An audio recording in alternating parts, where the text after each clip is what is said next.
controlled musty is one of the hardest mechanics to pull off, and even harder to get consistent at. It demands impeccable timing, precision, and patience, a trifecta of skills that even professionals struggle to master. Adding to its challenge, your boost management and car control has to be on point throughout. And yet, despite these challenges, the controlled musty is highly versatile and incredibly rewarding to execute. Though it's not the most boost efficient mechanic, sometimes it's better to spend more boost to bypass an opponent than it is to spend less boost and risk taking a 50. So let's break it down. What are the three major components of the controlled musty? Well, for a controlled musty going off the wall, the three major components are the setup, the flip cancel, and the musty itself. The beauty of this mechanic lies in its adaptability. While perfection isn't required at each step, your success depends on your ability to adjust to imperfections in your setup or execution. So, let's break down the setup. The setup is the foundation of the controlled musty.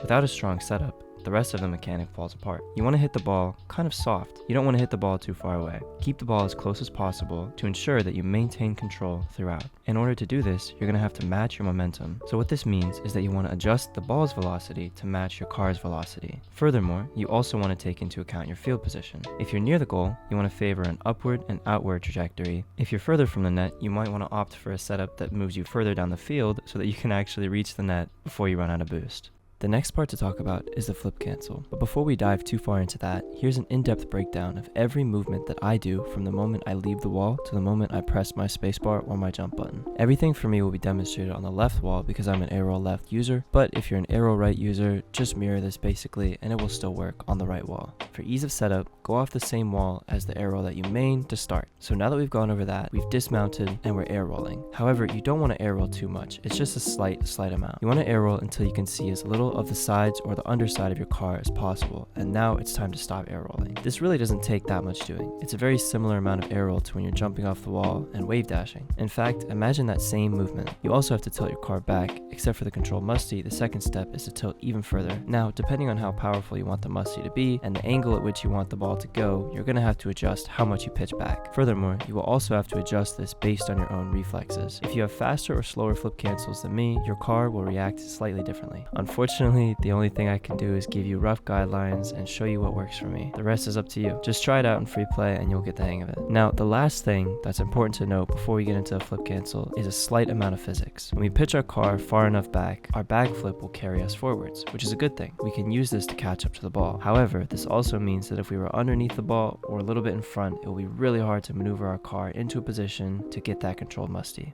So, now that we've learned the setup, it's time to move on to the flip cancel. Flip canceling is where the controlled musty comes to life. It's not just about flipping. It's about doing so with precision to manipulate your car's angle and power. Some key concepts are air roll adjustments and timing of the flip. So what are air roll adjustments and what do I mean by that? Well, air roll adjustments, as you might have guessed, are just adjustments to your car by using air roll. You might use your pitch or yaw or even your air roll key itself, but basically what this means is that before or during the flip cancel, you might want to use inputs aside from just forwards and backwards. There are some examples on the screen to demonstrate what I'm talking about, but this is how you get something like a beautiful flick, for example. So, what do I mean by timing the flip? In order to preserve control, ensure that you're canceling quickly and consistently. If you cancel too late, you might not be able to generate the required power to get the controlled musty, and if you're slightly inconsistent with it, you might uncancel too quickly or too late. So we've talked about the setup, we've talked about the flip cancel, now let's talk about the musty itself. This is the moment that defines the mechanic.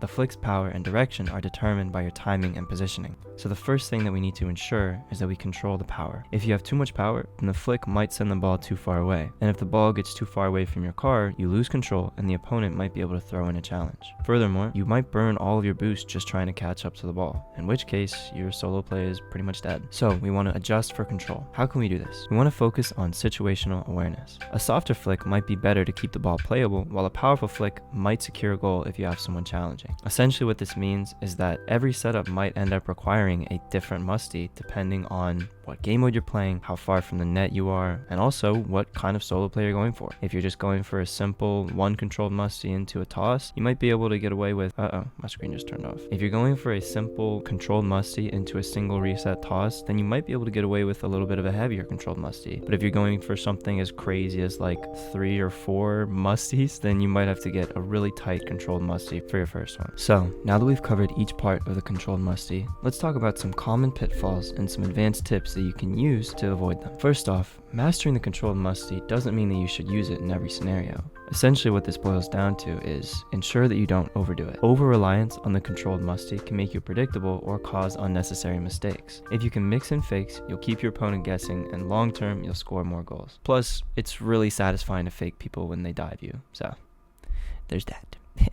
Yes, I'm petty, but do with that information what you will. Also, you want to ensure that you learn the flip timer. As you all may know, you have approximately 1.25 seconds after your first flip to use your second flip. This equates to 1,250 milliseconds. However, you can hold your jump button for approximately 200 milliseconds, and after that, your jump stops having effect and your flip timer starts. So what this means is if you hold your jump, then technically from the moment that you start inputting your jump, you have 1,450 milliseconds to execute your musty.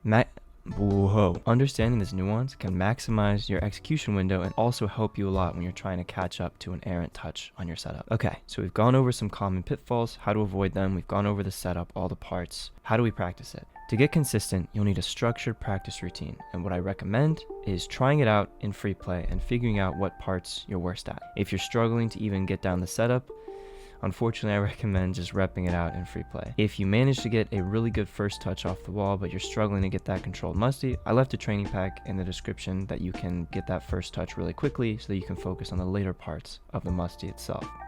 And if you're struggling with what to do after the musty, like you can get a really great first touch off the wall, you can catch up to it, get a great controlled musty, but you're struggling with what to do after, I have two recommendations. Firstly, just keep repping it out. Unfortunately, that's probably going to be the most efficient way to do it, but the other thing you can do is train your aerial car control. I left a detailed description of what I recommend for people if they want to learn aerial car control and how their car interacts using flipping and recovery mechanics. So if you want to check that out, you can. It's kind of in-depth, so I'm not going to explain it here, but that's another way that you can train. Now, I talked briefly about this, but how do we integrate this into our game? As I mentioned before, you don't want to do it all the time. Keeping your opponent guessing is incredibly, what the fuck is the word I'm looking for? Valuable? Keeping your opponent guessing is incredibly valuable. As such, you want to use this as sparingly as you can. If you have multiple setups in a row where you go for it, then for the next one, you have a great opportunity to probably throw in a fake. Prioritize your decision making. Only attempt the flick when the risk-reward ratio favors you. Finally, if you want as many attempts at this in-game as possible, as quickly as possible, you're gonna have to play ones. I'm not a huge fan of ones. For a while there, I liked ones better than twos or threes just because I could keep going for stupid things all the time. So here's to hoping that that happens for you too. But in the case that it doesn't, ones is also a great mental exercise. So have fun. Anyway, we've gone over the three parts of it. We've gone over some common pitfalls, and we've gone over how to practice it. So my closing thoughts are these. Mastering the controlled musty is no small feat. However, with patience and deliberate training, you can add this rare and flashy mechanic to your arsenal. Whether you're juking defenders or setting yourself up for highlight reel plays, this skill can elevate your gameplay and make you a more unpredictable opponent. Thank you guys all so much for watching. I do greatly appreciate it. And if you enjoyed or this tutorial helped you, be sure to leave a like and subscribe to the channel as it helps me out quite a lot. Thank you all once again, and I will see you on the pitch. Peace. If we have too much flour, fuck.